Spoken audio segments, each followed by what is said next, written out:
Okay. Hello, everyone. Hello. Hey, Juliana. Back by popular demand. Yes. Actually, people complained that we are very what's the word? Infrequent. Yes, but people need to also understand that we both have a life outside of this podcast. Yeah, that we don't really care. No, we do, Simo. We do care deeply. It's just That's that true. Simo had to finish a course, which all of you guys have been pestering him about. So he finally finished the course. So it's your fault That's true. that the podcast. And then I bit more than I can chew, as always. So, yeah, I mean, life happens, but summer is over. I can actually feel it. This is the Scandinavian weather that I signed up for right now outside, which is the nice little overcast with a bit of rain, so I can finally wear my leather jacket again. So it's nice. I'm enjoying it, and I'm also sick. So there you go, Scandinavia So, 1, Juliana 0. get well better. Get well soon. Um, so let's talk about your new job. You switched allegiances. Yes, so I left monks, as most of you most likely know, which was something I was trying to do for some time. Sorry if you're hearing this, but yeah, I managed to leave. I joined Jellyfish 3 weeks ago. This is my third week, and it's interesting because remember I messaged you on Slack 2 weeks ago. I was like, Simon, no. Because one of my first tasks was to help with this SGTM training. And I was like, damn, I should have taken Simo's course when I had the chance. But yeah, I mean, I actually, thanks to Gunnar Yep. content, because I had to deal, like, my role now is more into cloud and data science. So obviously, I have to deal with SGTM and Pantheon Phoebe, because it's the one that you can do more Mm. modeling and predictive lifetime value and combine offline and online audiences. So Google created this libraries of things you can use with SGTM to solve for signal loss. So yeah, I mean, it's been very interesting because I haven't touched SGTM that much. I mean, I know as much as anybody that is in this industry but doesn't work necessarily with it knows. But I read your content. I watched the video that you did a year ago with Jeff Sauer, Mm. where you explained that SGTM for dummies. I feel like there is where I need to start as a person. And I watched your video, and then I ended up realizing that Gunnar actually wrote quite a lot about Mm. Pantheon. So yeah, I survived Yeah. So the just training. for the benefit of those who don't know, so Pantheon is it's a Google built. It's I think it's one of those 20% projects which isn't technically officially Google, but it's done by Google engineers working on server side, and it's basically just a repository of information for how to connect to Google APIs. So like Vertex or Firestore or any of the other kind of cloud APIs that Google through server-side GTM. So you can enrich those data flows with other Google APIs, and it's a very nice thing to I have, of actually course. like it. Actually, as somebody that this is not my thing 100% because I come from a more ML place in data science and not necessarily marketing Mm. analytics. This was a really cool uh, learning experience for me, and I think Pantheon is pretty awesome. And they have quite a lot of how do you call them, libraries? Yeah, Mm. like Phoebe and Artemis and Soteria, and it's cool because I was thinking that my life was easier when I thought Pantheon was just an old building. Oh, there's But too much it's to wrap there, so let's not even go there. yeah, let's not go there. But yeah, it's cool, and I mean, it's a good opportunity Yeah, for me to kind of like push a bit myself and go outside of my comfort zone, which yeah, also wasn't that comfortable. But yeah, it's cool. I'm learning a lot of stuff from the team here. The team here is very technical, yeah. so it's gonna force me to become even better at what I do. But yeah, like that's so I need to take your course now. I have no more choices. I've Yeah, been I mean, trying to avoid server side for a long time, but it looks like my time has come to an end. good that you're you're being challenged in the technical field as well. I like that. Yeah. Yeah, I mean, it's not. I'm not shying away from it, Yeah. and I think it's pretty awesome. I also learned about Google Tag Gateway, which Mm, because I didn't. I thought. I mean, I knew it when it was called first party mode. mm. I didn't quite understand it then.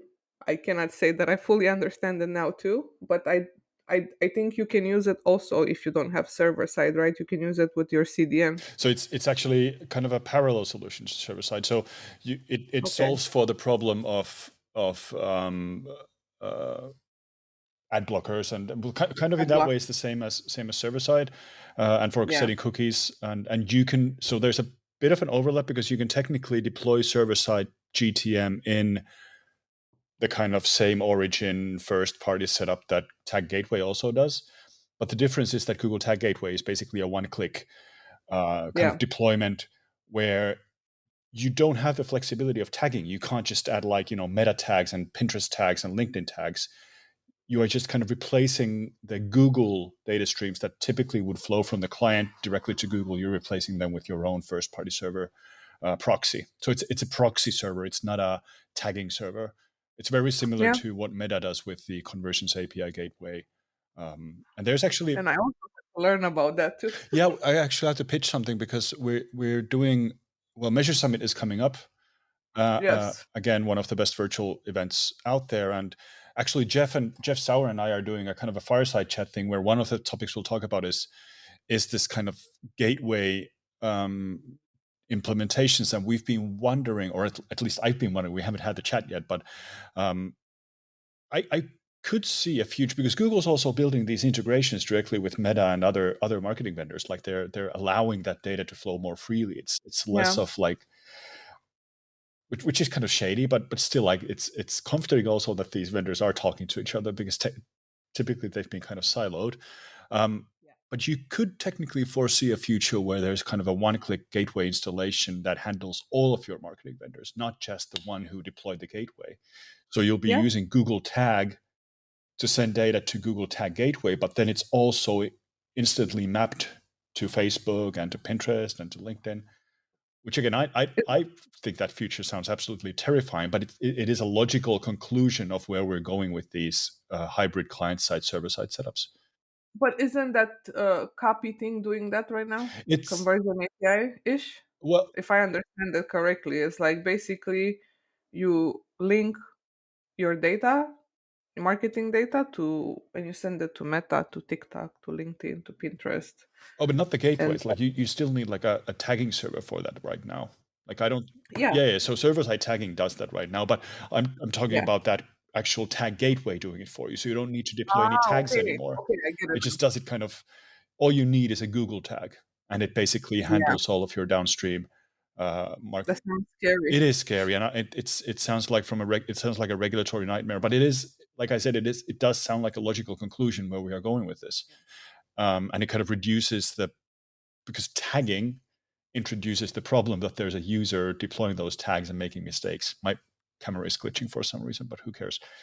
So that's like there's been so many technical glitches just before we got started. So there's some weird, This is nothing. maybe there's some It's I don't know. geostorm going on over Scandinavia or something. Again, what the hell is going It on? was actually yesterday. So one thing Scandinavian people like to do is to cancel trains. Yeah, As soon as like one drop of rain, yeah. cancel everything. Oh no! It's and so I have to commute to Copenhagen from Malmo, which is nice because I like the people and the office is great and it's good to get out of the house. But when it comes to dealing with trains here, woo, Mm, like it doesn't, because it takes me like maybe 2 3 hours and I'm not even that far. Like I can see yeah, Copenhagen from my window. Like, why does it take 3 hours to? But they always cancel scanner traffic and yeah, always cancel stuff, and yeah, it's fine. I mean, I like it. It's back to cold, so yeah. I just want it to be cold. I hate heat. I genuinely like. I'm not a heat person. Oh, and you know what? I used to have this friend from Finland called Santeri when I was working at Music Info, so we met in London at some point, and I was with my husband and with them and with him and Temu. And basically, what happened is it was so fucking cold in London, but they were wearing a t-shirt and a leather jacket. They said, "This is nothing."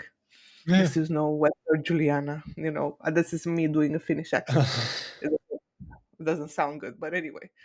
Now I'm that person Yeah. that everybody has jackets outside, and I'm in a t-shirt, baby. Like I'm like this, walking like a strong person, Yeah. because I got so used to it that I don't. And it's just like it's so hot in buses and in Yeah. trains.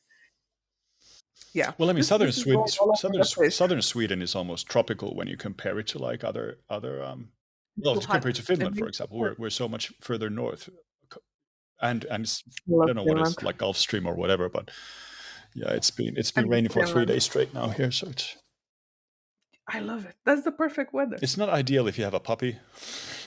Oh yeah. How's your puppy? Oh, he's brilliant. Yeah. That's more important than this GTM. Let's talk about No, that. no, no. Let's He's yeah, yeah. I don't want to let's- waste time, but yeah, he's a beautiful little mayhem. Tell me about you. What did you do this summer? This summer, we didn't really travel that much. We wanted to stay because July is the one good month in Finland for doing stuff. Well, August, thanks to climate change, August is getting better and better as well. Yeah, we just spend a lot of time just swimming in the lakes and hiking a bit, camping. We did do a short trip to Stockholm and but yeah, unfortunately, I've been working quite a bit as well because we had to squeeze that bloody course out. We were almost at the 1 year anniversary of when we initially planned to release it, because we were planning for a October 2024 release with Johan. Um, but yeah, life came in the way, and from a course design perspective, of course, actually a delay isn't a bad thing because we get to always incorporate the latest and the greatest. So one thing that is really cool about the new. So I'm talking about the new mastering GA with BigQuery um, kind of program because it's actually three separate courses that are included. Um, but we spend the entire third course on like automations and integrations because we had to seriously consider what it means that most people will likely do their SQL with an LLM these days. Like SQL is such an kind of descriptive and declarative language that it doesn't require the kind of. Well, I mean, of course, you can write bad SQL and like low performance SQL and like almost quadratic stuff, but the typical things you need to do with the GA4 dataset, for example, they don't require that much deliberation. You can ask a question from ChatGPT, and it usually actually gives you a pretty decent SQL pattern in response. So we had to kind of think about our course. How do we do a course that is technically still a programming course, but make it something that you can't just replace with an LLM? And obviously, I know that like you and I have strong feelings about, do you actually replace anything when you're using Gen AI? Are you actually providing the same value you would get if you actually learn that stuff yourself? And I'm firmly of the opinion that absolutely not. But I understand that most people out there don't share this mentality. So we pivoted to automations and integrations. So the entire third part is, we talk about data pipeline management. We talk about Google Dataform extensively, which leads to a second shout out I want to make.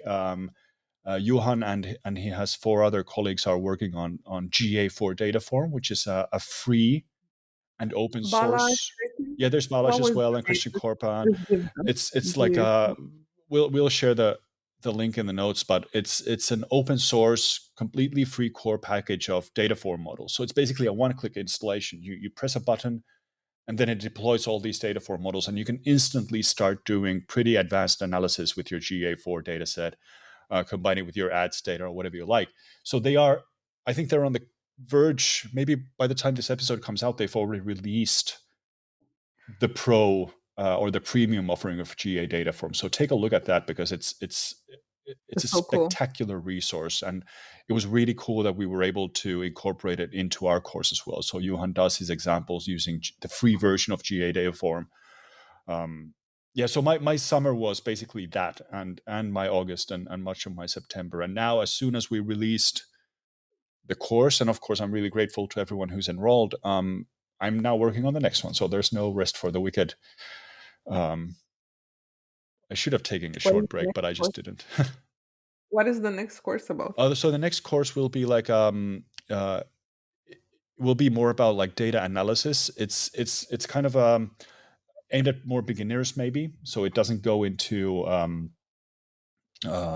you know, market segment analysis or stakeholder manipulation, as I like to call it. But it talks about how to build an analysis out of source data, and we use R, the R programming language, to generate that. So it's Hello, bar. from a technical marketer's point of view, it's an introduction to R and R Studio, but it's wrapped in this kind of data analysis framework. Who's doing it? So I'm doing it with a guest instructor, a person called Arben Kuchiku, who's a very active person in our industry, a very sharp analyst and a brilliant R user as well. So he's doing the bulk of the work this time, and I'm producing, same as we did with the That's BigQuery course. Um, anybody that knows how to use R, I'm a fan of instantly because yeah, R is so fucking yeah, complicated. R is pretty cool. Obviously, there's always the kind of debate: should we use R or Python, or should we just plug directly BigQuery into Looker Studio, or use Dataform, or use DBT, or use Python notebooks or something? And it's so it I'm happy to explore different technologies. Like I think there's no, if there was one that trumped them all, we wouldn't be talking about the other techs. So there's a reason why R is still a thing, and there's a reason why Python is still used in data analysis. Python and R are like, there's a lot of overlap there. But yeah, it's been a fun. I love Python. Yeah, Python is. I actually learned Python. Yeah, and Python is obviously cool because you can take it beyond just the kind of data work Yeah, that R is really good at. But anyway, it's going to be it's turning out to be a pretty huge course, which is not always ideal, but there's so much to cover. So it's going to take a while to get that out, and then I have a couple of other things in the backlog as well. So it's just I'm genuinely happy you guys are going into this data analysis part yeah, because it's kind of like I've been reading so much or talking so much about this topic. It's like I sent a very long guide on how to do data yeah, analysis from a business perspective, and it actually went really good. That did very well, that article, yeah, because it's kind of like, okay, we did the implementation, we did all this stuff, but what are we going to do next? Like, how can we position ourselves as analysts closer to revenue and closer to how companies make money in the end? And I'm actually genuinely excited for your course because I kind of like, I'm not good at art, so yeah, I'm always happy to see, because it's not necessarily just about the language model, as it is about the mindset yeah, and how to create these relationships between data and insights. How do you do exploratory analysis? How do you validate your findings? What are the specific things you will do in your um, step by yeah. step process to validate? So I think that's really cool, and it's so important, more important than ever. So I'm It excited is, but about that one. there is a difficulty, and it's one that we've been kind of had to struggle with. Is um, so there's a reason why we do technical marketing in Simmer, and that's because technical stuff are kind of often pretty cut and dry. Like it's Yeah, you don't start debating over syntax, or if you do, you've kind of it's just having fun over beers and talking about whether you use um, tabs or spaces or whatever. That's that like the was a big depth of the problem. technical debate. Yeah, Yeah. that's a big one. Yeah, but then with analysis, it's nothing but debating. It's nothing but kind of thinking about what the appropriate approach is. And I've always been personally kind of allergic to teaching analysis because it's kind of like teaching. It's like teaching an innate skill. We're all analytical beings, and kind of it's always kind of choosing this framework over that, or then just trying to Yeah, splay out all those different frameworks and trying to hope that someone picks the right thing. So I've always tried to avoid that because they go against the philosophy of what we have at Simmer, which is trying to do like immediately reproducible things, task-based learning. You see a playbook and you do step by step and you get a result. Analysis yeah, always, if you start following a playbook to do analysis, you're doing it wrong because you're doing it by yourself, looking at a computer instead of communicating with stakeholders and negotiating with the data and trying to find something that's more than the sum of its parts. So I'm happy with the course we're working with Armin, but I did deliberately direct him that it should be more about R than analysis. yeah. Keep the analysis as the framework, but then keep R as the focus. But like you said, it is a topic that's really important. I would like to explore it more in the future for sure, but just has to be kind of wrapped in a way that doesn't sound condescending. Like, I'm now going to teach you how to analyze data, and listen to me because I'm an expert and I know all of your use cases and I know all of your business problems by heart. Because that's how Yeah, it no, usually I agree. sounds. I agree, and it's very hard because it's subjective and it's based on your Yeah. experience Yeah. that you have. Like for me, even when I wrote that article, I struggle so much to write it in a way that doesn't read Yeah. condescending No, and kind of tell it was people, very good. Like that was a thank you. highly I worked supportive so hard approach. on it, Yeah. so hard on it. Yeah. I taught a course this summer at the school here in Malmo about data storing and visualization, but I decided in the end that I'm not gonna make it like one of those best practices type of thing and kind of tried to make it more interactive and more focused on revenue models and business models, so people, let's say if they end up working into an e-commerce, they know, okay, I need to look at this funnel, I need to understand what's happening around the funnel. If it's SaaS, I need to look at lead generation, MRR. Yeah. So like what are the metrics that you associate with each business model? How do you build a metric tree? How do you know why they matter? Yeah. It's a I will say now I understand you a bit more. Like when I was working at CXL and building curriculums, it was easy versus having to actually build a course, Mm. deliver the course.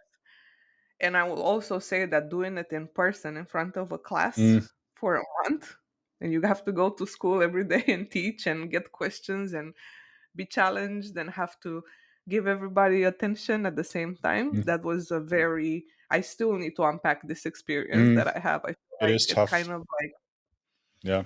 and I'm supposed to be grading them. Yeah. So I can speak about that. But the whole grading thing also is like, so you get very emotionally invested when you Mm. see, and also it was hard for me because I'm not used to being around so many people so Yeah. often. It's like, oh, it's like this is like I capped, Yeah. in terms of social engagement. But yeah, it's I agree with you. Analysis is very subjective. It's also going to be very dependent on your experience. And if you come from a marketing experience, you're going to look at different things. If you come from product, you're going to Yeah. look at different things. So it's kind of like I agree with you. It's kind of not a one size fits all.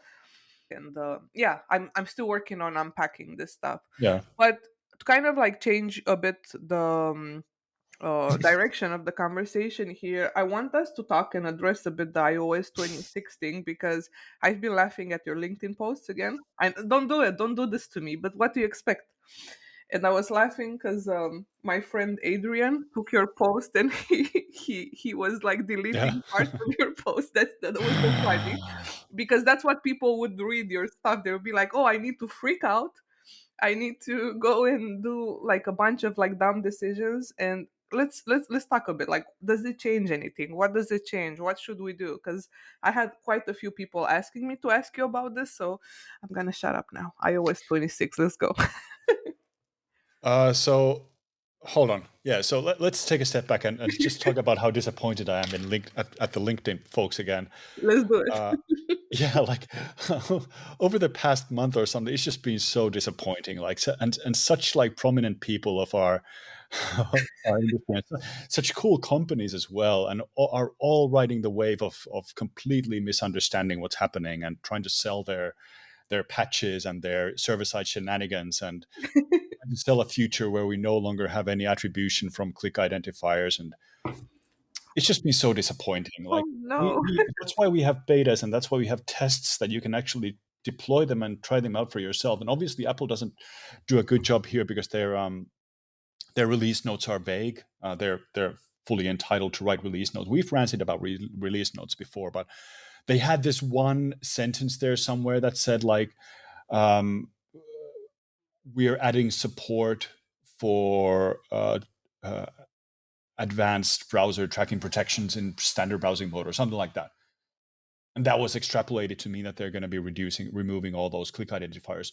But there are so many things that went wrong here. But the biggest one was definitely that people didn't just there was just a lack of critical approach to and a misunderstanding of how Apple works. And people are so now iOS 26 was public released 2 days ago, and the new version of Safari, and of course nothing happened because we knew that from the tests. We knew that they're not stripping out identifiers. Many people tested it, and so one thing that I want to bring out here is that obviously we tend to think of the worst case scenario, and FUD is very easy to, like, fear, uncertainty, and doubt is very easy to sell, and it could have gone either way. Like, it could have gone that they would have removed those identifiers, but the thing is, we have the betas, we have the tests, and then we can wait for the actual release before drawing conclusions. It's not like the world will crumble when they start removing some identifiers every now and then.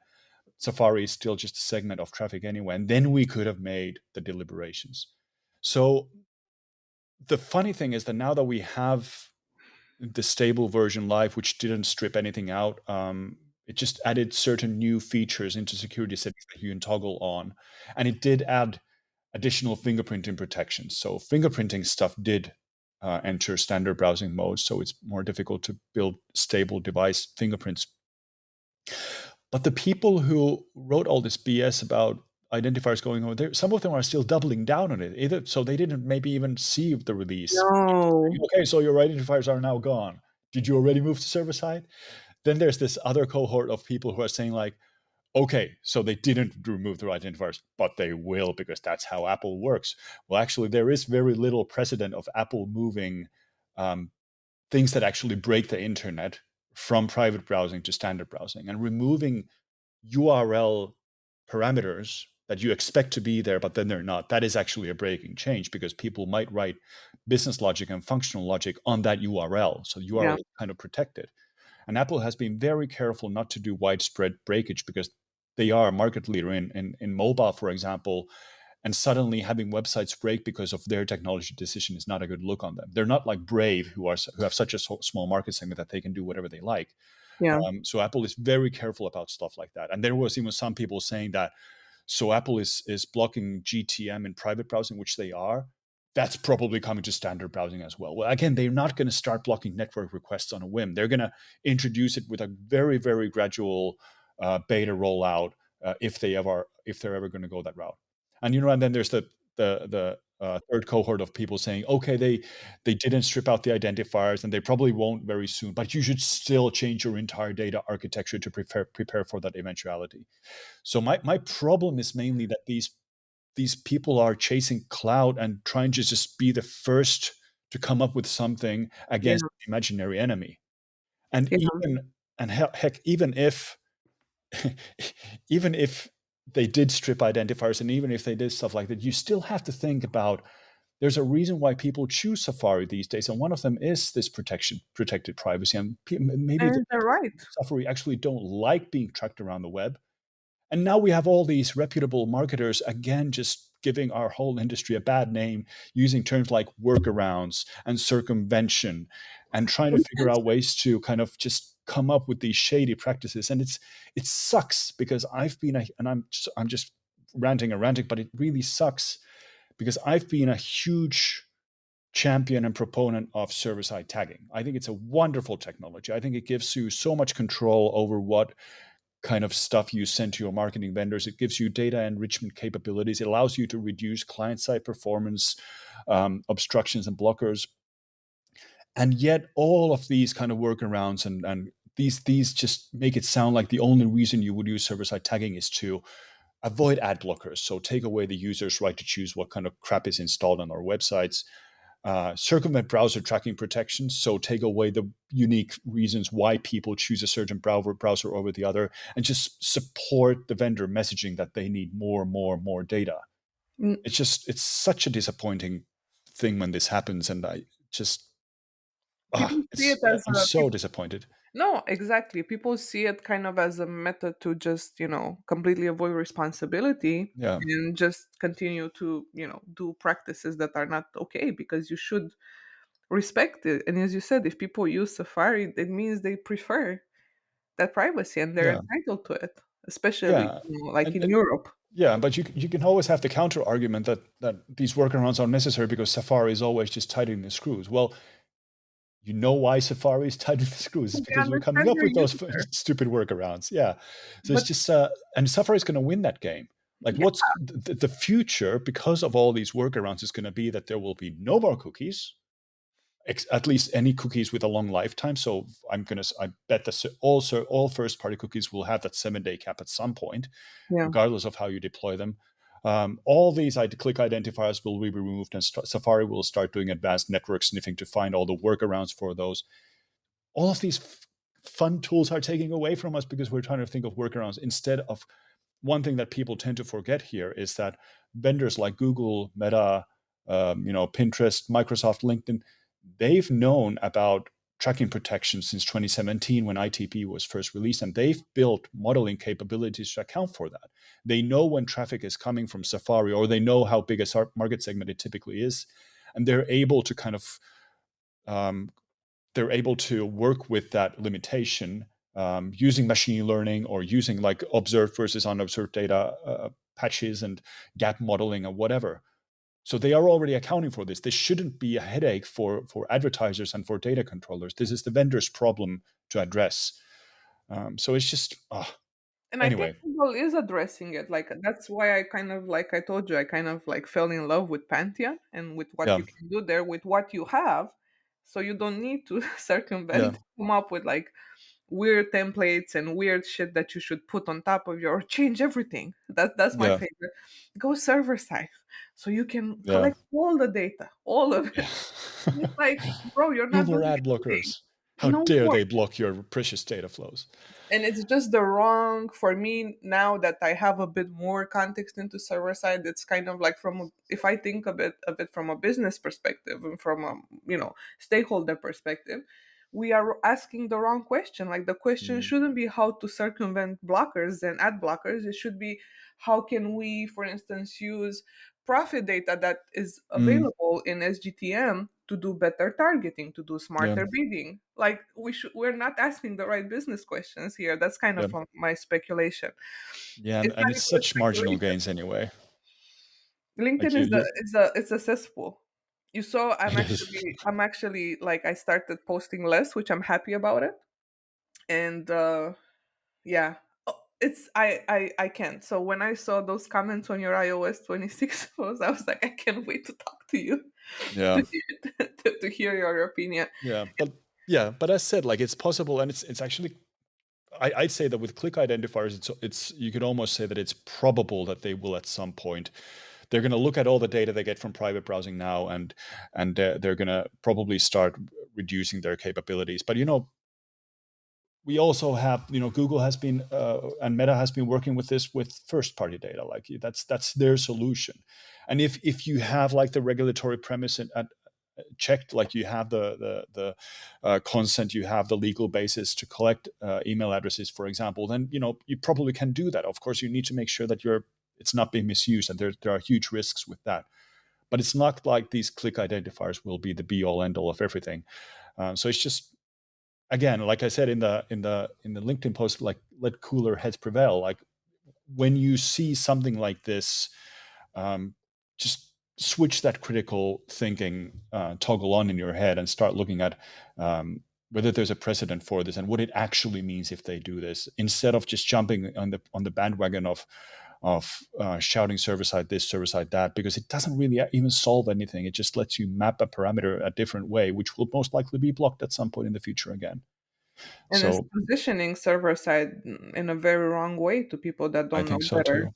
And it's Yeah, bringing kind of like an expectations when stakeholders come. I want server side because I want to deal with data privacy. That's not the right yeah, way. That's not the right way. yeah. Jesus, don't. It has nothing to do with it.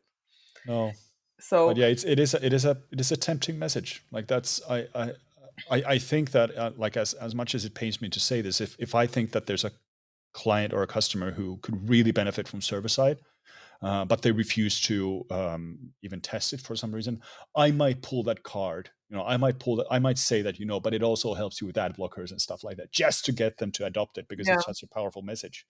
And yeah, then once I get the foot in and get that architecture in place, I can say that, okay, by the way, the ad blocker stuff is very controversial, and you should absolutely give your end users the right to choose. yeah. But I feel like every time iOS drops anything or any updates, people lose their shit on Yeah, social media. It's like every time. I it is. remember back when I was in e-commerce and it was iOS 14.5 and you couldn't collect emails anymore without Mm, consent and into apps like people was like, oh, email marketing is dead. Use this to yeah, circumvent and find ways. I'm like, bro, relax. Like everybody needs yeah, to like relax. Times have changed, and we're gonna have less data to work with. So what? Yeah. That's kind of like, so what? We're doing shit all with data anyway. Like, we're collecting so much fucking data, and we do what with it? What Or is? we're just not we're collecting all the wrong things anyway. So if you think that fixing some click identifier thing suddenly makes your data good quality, you're mistaken, because all the rest is still crap. But it's like, yeah, it's just really, things like this are just really pushing me away from the industry, like full speed. I'm in the same spot, my friend. Yeah. Hey, we need one of us to be positive and optimistic. I'm so excited. Good, that's Look better. at me. No, Yeah, but good. I've been struggling lately, especially with my content, because like I spend 3 4 fucking weeks, I do analysis, I put data from articles and sheets, I do calculations to come up with, like some good, research stuff.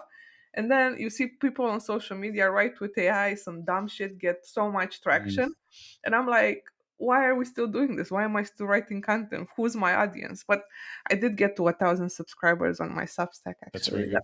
That's nice. But That's very, we've talked about this before, and you should never write for an audience. Just write for yourself. yeah. I will write one article right now about the unit economics of LLMs, because it's kind of like a part two of the first Yeah, one that I wrote. Because I like how everybody in the market is saying that LLMs are worse, but it's not. It's just the free hit is over. yeah, What do you expect? And people, like, there's so many costs in compute right now that most of these public LLMs, besides Google, of course, for obvious reasons, are not profitable at all. Like, their yeah, profits are inexistent, because the cost for Nvidia is very, very high. They have 80% tax on data centers. So yeah, we're we're seeing a lot of changes in the market, and it's going to become very, very, very bad. And yeah. yeah, I have so many opinions with vibe coding and vibe testing and vibe everything. Just like, I do feel like we're disrupted as fuck as an industry right now. So Mm, I'm trying, I guess, to figure out where I stand. mm, And I also realize I'm getting old and very cynical. I am I still excited? That's a very good question. I think I am about cloud still. I think I'm still excited mm. about cloud. I'm getting sort of excited about Pantheon. Like, I'm not gonna lie. I got a bit excited. Shouts to Yeah, Gunnar for his articles. He helped me really understand. But yeah, I don't know where we're going, Simo.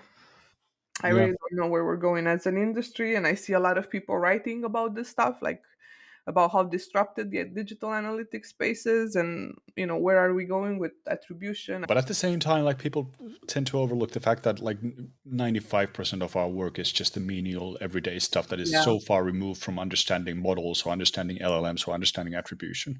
yeah. And if like it's always like LinkedIn and conference presentations always take the sound bites that distilling all the collective experience of the last 30 years, this is what you should do, but it's just so far removed from everyday work. So I don't think that most people working with data, as long as they keep their own yard clean and make sure that they're working with the best possible data they have at any given time, they will Yeah, already have a good upper hand in facing the challenges of the future. But um, it is like, that is interesting. Like, I'm not saying that it's demotivating to work here, but I'm thinking more collectively in like what our industry is using its collective brain power on right now, because it's not very impressive.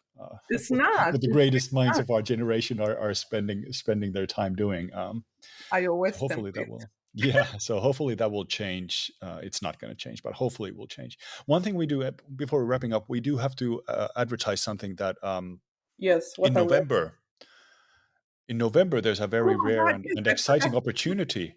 Look at me. Um, I forgot about so it. yeah, so there's a great event in Analytics Hamburg, Summit. Analytics Summit, November 4th and 5th, by Tracken, a Yes. wonderful company. We are no way affiliated with them, but we've both worked with them in some capacity, so we know the people. So Julia and I will be doing a first ever, and very likely the last ever, Yes. live podcast of Standard Deviation, on stage, with audience participation. So that's going to be very cool. You'll be able to see in person how organized we are, and our incredibly detailed approach to the Yes. art of podcast making, if that's an official term.